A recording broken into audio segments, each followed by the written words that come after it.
And welcome everyone to my first recap of the World Cup. It is the first match of the event, so the first round of the event, and I have my match against Romanian Grandmaster Lupulescu Constantin. And today, as I said, was the first game. I had the black pieces. It was a very, very tough game. I played more than 5 hours, and yeah, let's have a look at what happened. Maybe I could, before we start, share a few words about my opponent. He's around 40 now. His peak rating was 2660, something like that. He is a very, very solid and strategical player. Has a very good understanding. Is very well prepared usually, yeah, is a very stable grandmaster. So he's typically in this range of 2600. And as I said, his peak was 2660.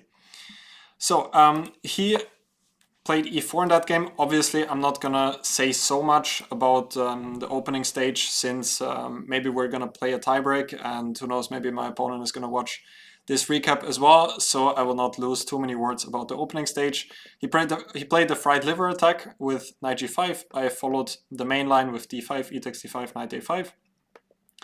Bishop e5 check, c6, take, bishop d3. Now I played knight d5, still the main line. And here he played this move knight c3, which yeah, has gotten popular a couple of years ago. And here I was just kind of deciding which line I want to play. And therefore you can see I did spend some time here, which I was quite unhappy about. I can say that honestly, because it's so early in the game and I simply should not spend so much time. Black also has some other options instead of knight f4, so I was mostly figuring that out. He went short castle, knight takes d3. One thing, if I start with short castle, he has the option, as far as I remember, to go back bishop e2. And now he's ready to play d3. Maybe this is completely wrong. Maybe I can also play like that, actually. I don't know if this even works. Maybe I can take on c3 here. But I thought that this would give him some extra option, like this perhaps.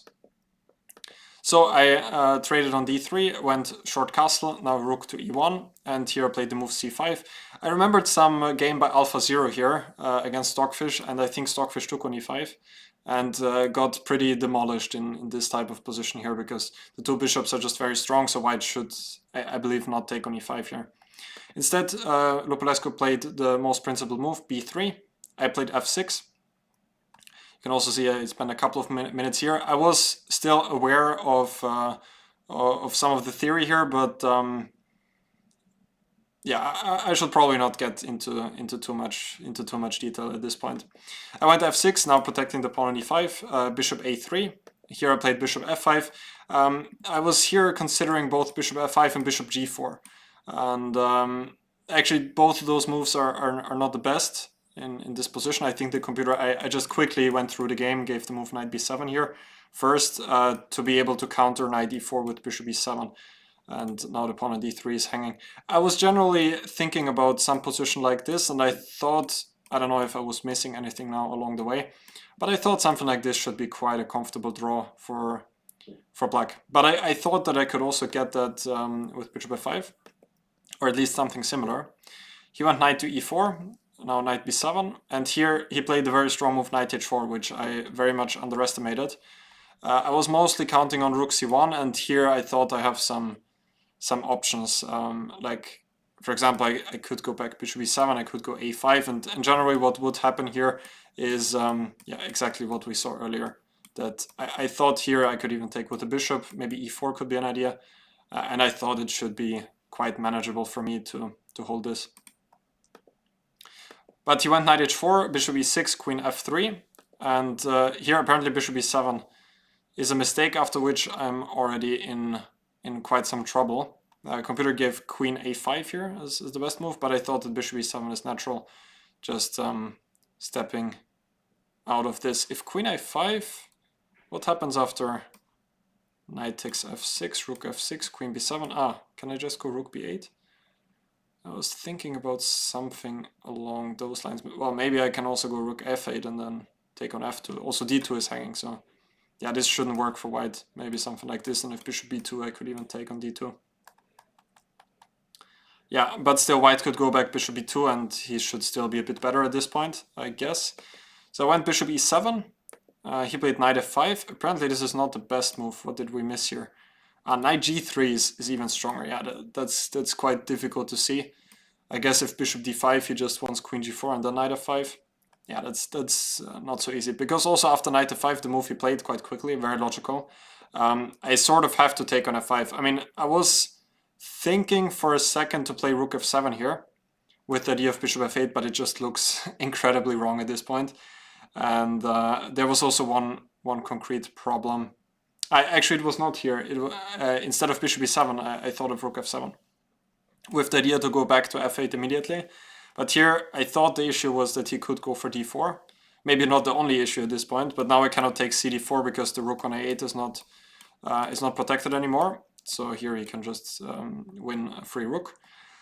And if I take c takes d4, now at first I thought that this is maybe fine for me. Like if I get bishop d5, I shouldn't have any problems, and then g6 and protect against knight f5. But he has the very nice geometric move bishop takes e5. And after that, I guess I'm more or less lost because I cannot take with the knight again because the rook is hanging. And if I take with the queen, then the bishop on e6 is hanging. So I was kind of lucky to see that, but obviously rook f7 also felt very wrong because I'm not fully developed. I mean, if I get two moves here, like bishop f8 and then queen d7, rook d8 and so on, I shouldn't have any problems whatsoever, but I'm simply not in time for that. So I went bishop e7, knight f5. I sort of had to take here, otherwise he could again think of taking here and opening up the position with d4. So I have to take, and I went rook f7, rook e to c1, and now queen a5. That's also why he took this rook and not the other one, because now I could grab the pawn on a2 in the same line. Bishop b2 back, rook d8, rook c4, and now I played bishop f8. Apparently a mistake. I was also thinking about knight d6 here, which maybe this was a better move. Also g6 is possible, but I'm generally worse here. I'm curious what is after knight d6, because you cannot take rook c5 because of queen takes c5. And I thought that my position here is actually not so bad.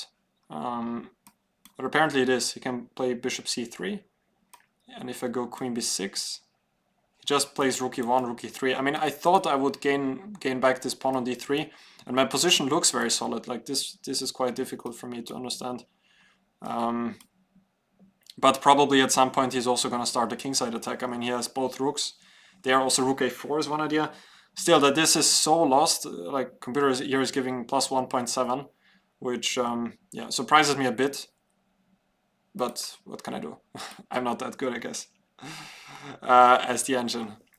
So I went bishop f8 first, which also felt logical. And now he played h4, which was a very good move, because his position is quite strong already. And I don't really have that many ideas to continue, because whenever I go rook d7, I need to watch out about queen e6, and h4 is just a nice move to strengthen the position and go h5. I went queen b6, sort of preparing to go knight d6 and then being able to take with the queen. He played rook ac1, knight d6, knight takes d6, queen takes d6, and here rook takes e5 is a mistake. Objectively speaking, he should have gone rook 1 to c3. And again, the computer is giving an overwhelming advantage for white. To me, it was not clear whatsoever during the game. I guess also not for my opponent, because he did take on c5.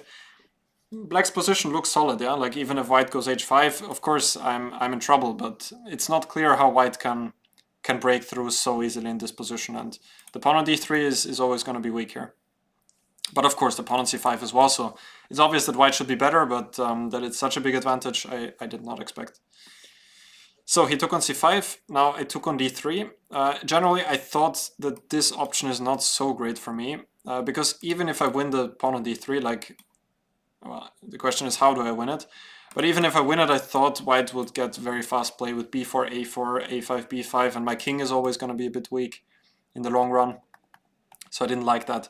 Maybe it's more precise to start with g6 at this point, because if he now goes for the same for the endgame, then g6 is going to be very useful for me. But I was unsure if he goes for queen g4 here, keeping the queens on the board. Now queen takes d3, and here I thought he has a couple of options to. Well, first of all, he could go rook c2 and play the same position with queens on the board. maybe this would have been a more active approach for me, but I wasn't sure. Honestly speaking, I thought that the endgame should be manageable for me at this point, which probably is the case, objectively speaking. But I found it very hard to find the right plan here. And I guess rook d7 was already a step into the wrong direction. Maybe I should have immediately gone for the move e4. At least I was considering that. Let me quickly check. It's also not that great here. My issue was that he goes king f1, king e2, and then f3 at some point, if he can manage to do that. But of course, it does look a little bit more active if I get all of my pawns on the light squares. So that might have been a more active approach. I was also wondering if bishop b4 works, because if it would be a nice move, because what I wanted to get was something like this, and then a5 and rook d7, and I thought if I managed to get that, it's gonna be quite difficult for him to make progress, which maybe is also not not fully the case. But my issue was after bishop b4 that he could go rook c8 check. And now, well, going back with the bishop is is pretty pointless, so I thought rook f8. Take on f8, king takes f8, and now, well, for example, rook c8 check first and then bishop c3, is that what I was thinking about? I just generally thought I should keep both rooks on the board as long as possible to have some active play also against the d-pawn. I'm curious what is the best defense at this point. Well, I should start with a5, so that after bishop c3 then I have bishop b4, but generally it's of course very unpleasant here. I misjudged that in the game. I thought it should be manageable, but yeah, it's just a pawn down basically. So bishop c3, king f7, rook e1 I thought was a very smart move, not allowing me to go e4 and also activating the rook on the fourth rank. I went g6, did not really see a plan. At first I was thinking to activate the bishop here, but then I was actually unsure what happens if he takes here. And I thought that this endgame take here, rook e2 should be lost for me. I mean, in the game I got something quite similar, but yeah, my evaluation was that this is probably lost, even though maybe it's even a better version than what I had in the game. But yeah, anyway, I went for g6 here. He went rook e4, bishop h6, but he's just in time to have rook a4. But I didn't see anything else at this point. I mean, of course, putting the bishop there is wrong. Later on, I went back as well, but I was running low on time and just kind of made some moves to reach time control. Bishop h6, rook a4, rook c7 with the trick of bishop takes d2. So if he goes king f1, I guess that this works here, bishop d2, and rook d2, rook c3 would just be a draw. But of course he spotted that, he went rook b2, now bishop f8 back, king f1, king e6, king e2 bringing the king to the center. And yeah, here I already thought that my position is basically hopeless. But I had a game against him in the previous Olympiad in Budapest, where I was also in a dead lost endgame, and I continued fighting, and in the end I managed to save a draw. So this is the only thing that kind of gave me hope here, that maybe he's also thinking about this, about that game, and I really tried to give my best to just ask as many practical questions as possible. Which, yeah, I did not do so great before the time control. So bishop b4 was a nice move. Generally, I thought I should keep the bishops on the board if I can, but here my issue was if I move back the bishop to, let's say, c7, then he goes bishop c5, and then I thought his plan is very straightforward. He just pushes the pawns. And at least I thought without bishops, it's going to be a bit more difficult to do so, which, yeah, probably is not the case. Also, taking on b4 is just pretty stupid, I would say, because I mean, I could make a useful move like h5 or so, and then anyway he will take on d6, and I would probably get a better version. But it was the 40th move. I was on 2 seconds. Again, pretty bad time management. So I took here, rook takes b4, king c7, need to stop rook b7. And yeah, the end game is objectively lost. But it's not like it's a walk in the park. White still needs to show, I would say, even a lot of technique to win this endgame. He went rook a4, I went a5, which also did hurt me a little bit because the pawn can be weak on a5, but at least I'm stopping him from advancing his pawns. He went king e3. I thought it was very logical. Rook b5. Now d4. I thought that he could strengthen his position first, like go g4. I think the computer also gave h5 as a very good move, and if g takes h5, just rook to h4. But I'm not sure what is his idea. Like if I move with the king, does he want to take or just go h6? Not entirely sure about that. Actually, maybe it was not the move here, but one move earlier. Like I was just checking that on the phone. So after king e3, instead of king e3, I think here h5 was apparently very strong, and g takes h5. Okay. Because I guess the pawn on h7 would fall with a check. Still not entirely sure about this. Like I saw some ideas in the game. Rook h5, if I go a4, he doesn't need to take. Because I saw some ideas like this, and then I'm in time to win the pawn on a2. Which should be a draw in this case. This one extra pawn should not be enough for him. I saw some tricks like this, but typically it did not work. But yeah, h5 is not so easy. At this point, king e3 is very natural, rook b5, and his position is still winning at this point. d4 also natural. As I said, he could start with something like g4, f3, and so on to gain some space, but this was still good. King d6, g3. Now I went h5. I thought my only chance is to gain space on the king side myself and look for counterplay there. He went rook c4, and now I think I found the best try to salvage my horrible position with the move g5. Objectively speaking, the position is still lost, but at least I pretend to have some counterplay on the king side here. He went king e4. Apparently not the best, but we both did not see a clear win for white here. Generally, if he takes, then at least I have some hopes of at some moment getting a passed h-pawn and some drawing chances in some endgames with that. It's also not so clear how he's actually going to win. So he played king e4. I need some help of the engineer to figure out where he could have found a cleaner way.